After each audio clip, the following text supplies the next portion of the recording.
पंजाब में एड्स के फैलाव की वजूहात क्या हैं और इसे कंट्रोल करने के लिए क्या इक़दाम किए जा रहे हैं, इसी हवाले से हमने manager Punjab AIDS control programme doctor Ajibullah Khan से बात की है। उनका इस बारे में क्या कहना है, आइए आपको दिखाते हैं। हम अपना प्रोग्राम एक्सपांड कर रहे हैं, बहुत सारे सेंटर जो है लूप लाइन में लेके आ रहे हैं। जैसे पहले हमारे 26 सेंटर थे, अभी इस वक्त हमारे 45 सेंटर हैं। तो जब सेंटर बढ़ेंगे, स्क्रीनिंग ज़्यादा होगी, तो जो लुके छुपे जो भी पेशेंट हैं वो ज़ाहिर होते हैं और उनको हम ट्रीटमेंट की तरफ लेके आ रहे हैं, तो जैसे वो नॉर्मल ज़िंदगी गुजारें। अगर हम ऐसा नहीं करेंगे, ये अगर छुपे ढुके रहेंगे तो वो इलाज नहीं करते होंगे तो ये फैलाव ज़्यादा होगा। तो इसको फैलाव रोकने के लिए ज़रूरी है कि हम डिग आउट करें ऐसे जो हैं, जो हमारी पॉकेट्स हैं, जैसे आईवी ड्रग यूज़र्स हैं, जेल इनमेट्स हैं, सेक्स वर्कर्स हैं, ये उनकी स्क्रीनिंग कर रहे हैं। जैसे जब से प्रोग्राम शुरू हुआ है तब से हमने अभी तक तकरीबन 23 लाख जो है मतलब स्क्रीनिंग कर चुके हैं। तो ज़ाहिर है जितनी स्क्रीनिंग ज़्यादा करेंगे उसमें जितने होंगे तो वो हमारे प्रोग्राम में अंदर आ जाते हैं। डॉक्टर गाय बगाए लिखते रहते हैं हेल्थ केयर कमीशन को भी, जेल इंतज़ामिया को भी, और लाइसेंस होल्डर्स जो लाइसेंस इशू करते हैं, ट्रैफिक वार्डन्स को भी, कि ये जो ट्रक ड्राइवर्स हैं, हेवी ट्रक ड्राइवर्स वगैरह, उनमें भी ये जो है शराब पाई जाती है, तो उनको भी जो है लाजम करार दिया जाए कि ये जो है लोगों की जो है HIV टेस्ट किए जाए। कोई भी पॉजिटिव केस है तो उसको हम जब मेडिसिन देंगे तो उसका वायरल लोड कम हो जाएगा। जब वायरल लोड कम हो जाता है तो वो फैलाव ख़त्म हो जाता है, एक नॉर्मल ज़िंदगी की तरफ आ जाते हैं।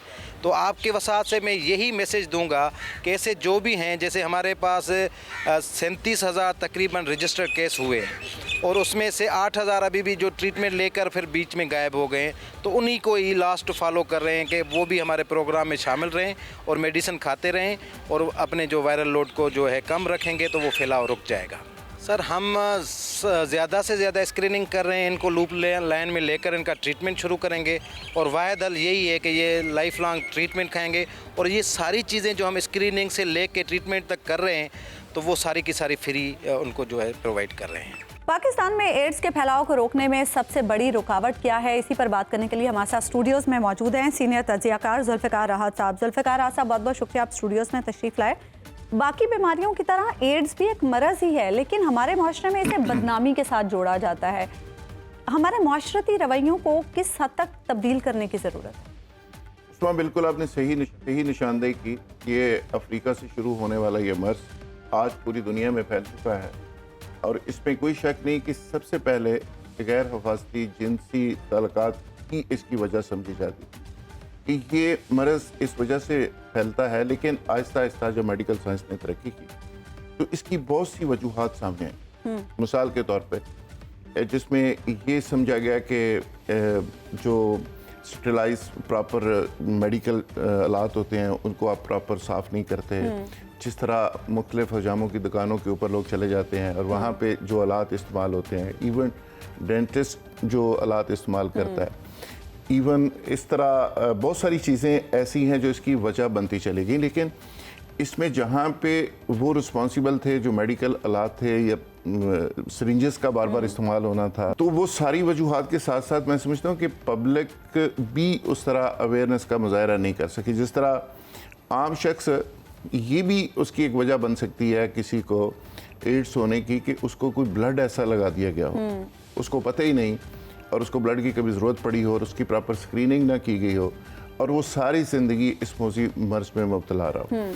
फिर हमारे माशरे के अंदर ये तो हमने डिस्कस की कि बहुत सारी वजूहात हो सकती हैं, लेकिन अब मेडिकल साइंस ने इसको इस लेवल पे इसको ले गई है कि अब इसका मरीज़ एक सेहतमंद ज़िंदगी गुजार सकता है। शर्त सिर्फ ये है कि वो प्रॉपर हिफाजती इक़दाम करे, प्रॉपर उसकी मेडिकेशन हो, प्रॉपर उसको केयर किया जाए और वो एक सेहतमंद ज़िंदगी गुजार सकता है। लेकिन इसके साथ साथ जो हुकूमती सतह पे मैं समझता हूँ कि इक़दाम करने की ज़रूरत है, वो बड़ी बदकिस्मती है कि रिहेबिलिटेशन सेंटर इनके लिए नहीं है।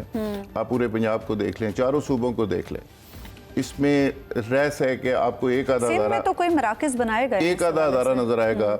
अभी एड्स कंट्रोल अथॉरिटी एक पंजाब के अंदर है, उसके अभी नए एक चेयरमैन हमारे दोस्त बने, तो उनसे मेरी कल बात हो रही थी।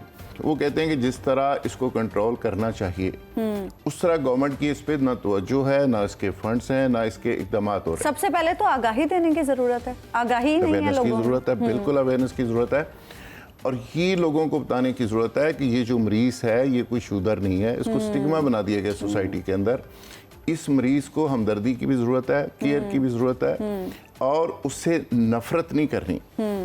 उसको जिंदा रहने का तो हक होना चाहिए, उसको वापस आपने नॉर्मल लाइफ के अंदर लाना है। तो उसके लिए सोसाइटी का भी एक रोल है, उसके लिए अवेयरनेस का भी एक रोल है, मीडिया का भी एक रोल है, उसके लिए मेडिकल साइड के जो लोग हैं वो भी अपना रोल प्ले करें। और सबसे बड़ा जो रोल है वो घर वालों का और हुकूमत का रोल है कि हुकूमत ऐसे लोगों के लिए क्या कर रही है।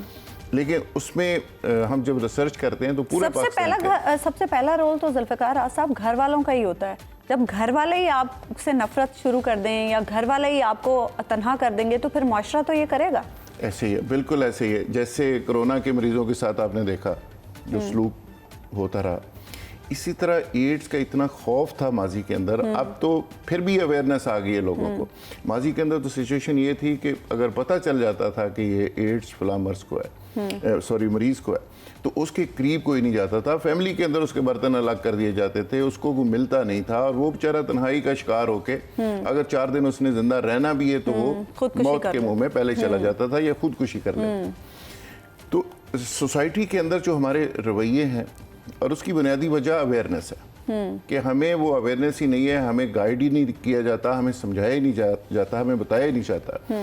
और मेडिकली अगर इस तरह के कोई कॉम्प्लिकेटेड मरीज अगर घरों के अंदर होते हैं तो उसको हैंडल कैसे करना है वो भी सोसाइटी के अंदर कोई मैकेनिज्म। अच्छा, बदनामी की वजह से बहुत सारे लोग टेस्ट भी नहीं करवाते, खुद को रजिस्टर्ड भी नहीं करवाते, क्योंकि गवर्नमेंट की तरफ से तो कहा गया है कि रजिस्टर्ड करवाएं ताकि मुफ्त अद्वियात भी मिल सकें, इलाज भी हो सके। तो फिर हुकूमत को अब इस हवाले से क्या करना चाहिए? क्या तमाम लोगों के लिए टेस्टिंग कंपलसरी नहीं कर देनी चाहिए ताकि पता चल सके कि किसे क्या मसला है, ताकि उसका इलाज भी हो सके? बिल्कुल, मैं समझता हूँ कि ये टेस्ट कराने का जो रुझान है हमारे कौम के अंदर वो बड़ा कम है।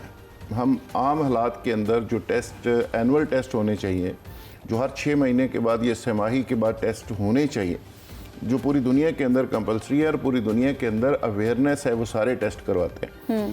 यहाँ पे जब आप डॉक्टर्स के पास उस वक्त जाते हैं जब बीमार होते हैं, तो फिर वो एक लंबी टेस्ट की एक लिस्ट बना देते हैं, फिर आप जाते हैं और जाके टेस्ट करवाते हैं। हालांकि नॉर्मल लोगों को भी टेस्ट करवाने चाहिए और एड्स समेत तमाम टेस्ट होने चाहिए ताकि बर वक्त उसका तदारक हो सके। एक वक्त होता है उसकी बिल्कुल इब्तदाई स्टेज होती है तो आप उसको कंट्रोल कर सकते हैं। फिर सिचुएशन ये होती है कि जब आप गिर जाते हैं बिल्कुल चारपाई के ऊपर, फिर जाके एहसास होता है और फिर टेस्टों के पीछे भागते हैं, डॉक्टर्स के पीछे भागते हैं, हॉस्पिटल्स के पीछे जाते हैं, तो फिर उस वक्त तक बहुत देर हो चुकी होती है। तो ये एक वाकई एक बहुत बड़ा इशू है और इसका ताल्लुक भी अवेयरनेस के साथ है कि हमें इतनी अवेयरनेस ही नहीं है कि हमें रेगुलर टेस्ट करवाने चाहिए, अपना रेगुलर चेकअप करवाना चाहिए। तो ये शहरों के अंदर तो महंगे है ना राहत जुल्फ़िकार साहब, कैसे जो आम एक शहरी है वो किस तरह से इतने टेस्ट अफोर्ड कर सकता है, वो कैसे करवाए? तो हुकूमत को इसके लिए भी तो कुछ करना चाहिए। ये बात भी सही है कि सेल्फ एक बहुत बड़ा इशू है पूरी दुनिया की तरह, जहाँ पे एजुकेशन हेल्थ फैसिलिटी फ्री होती है, यहाँ पे बात तो की जाती है। प्रवेश ले की गवर्नमेंट ने पिछली दफ़ा मेडिसिन फ्री कर दी, हॉस्पिटल्स के अंदर का इलाज फ्री हो गया है, 10,000 का इंजेक्शन भी फ्री है। अभी भी शहबाज शरीफ साहब ये दावे करते रहे, लेकिन बदकिस्मती से प्रैक्टिकली ऐसा नहीं है। तो कम से कम लोगों की जो स्क्रीनिंग है, जो लोगों के टेस्ट हैं, गवर्नमेंट वही फ्री कर दे ताकि लोग बेचारे इस अजाब से बाहर आ सकें। इस महंगाई के दौर में ये बात आपकी दुरुस्त है कि अगर आप पूरे जो टेस्ट रिकमेंडेड टेस्ट हैं वो करवाने के लिए चले जाएं तो 20 से 25,000 30,000 रुपये लगता है।